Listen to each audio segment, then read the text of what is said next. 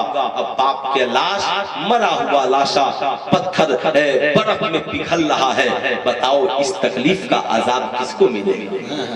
اس تکلیف کا گناہ کس کو ہوگا؟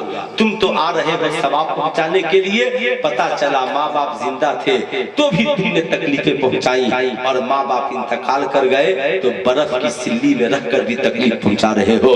اس لیے ہرگز اے مسلمانوں ماں باپ انتقال کرے، اگر آپ سعودیہ میں ہیں تو کہہ دیجئے بھائیوں میں تو دور ہوں، آپ میرے والد کا جنازہ پڑھ دیجئے، اور آپ اسی 50,000 کو بچا کر کسی مدرسے میں جائیے اور کسی حافظ صاحب سے مل کے کہیے بتائیے ایک بچہ کو حافظ بنانے میں کتنا خرچ ہوگا؟ وہ کہیں گے 3 سال لگے گا، 4 سال لگے گا، 5 سال لگے گا۔ کہا حساب بتائیے تو کہہ دیں گے، وہ بتائیں گے کہ آپ بچے کو اگر ہر مہینہ 1,000 دیں گے تو سالانہ صاحب 3 سال کا 36,000 روپے لگے گا۔ آپ نے 50,000 دیجئے اور کہیے یہ 50,000 لیجئے اور میری ماں کے نام پہ ایک غریب بچے کو حافظ قرآن بنا دیجئے۔ قسم خدا کی فلائٹ سے آنے والے دعا کے جنازہ پڑھے گا، وہ حافظ قرآن جب قرآن پڑھے گا تب تک تیری ماں کو اس کا ثواب ملتا رہے گا۔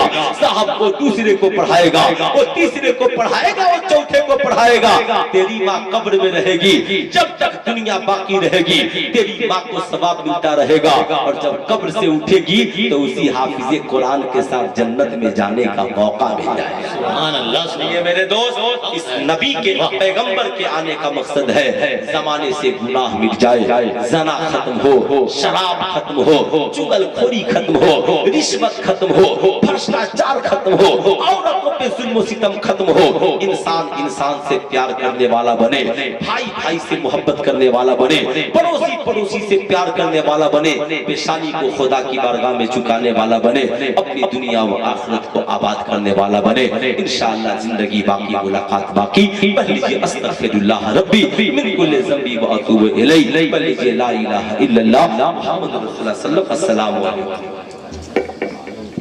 کھڑے ہو جائیے، صلاۃ و سلام۔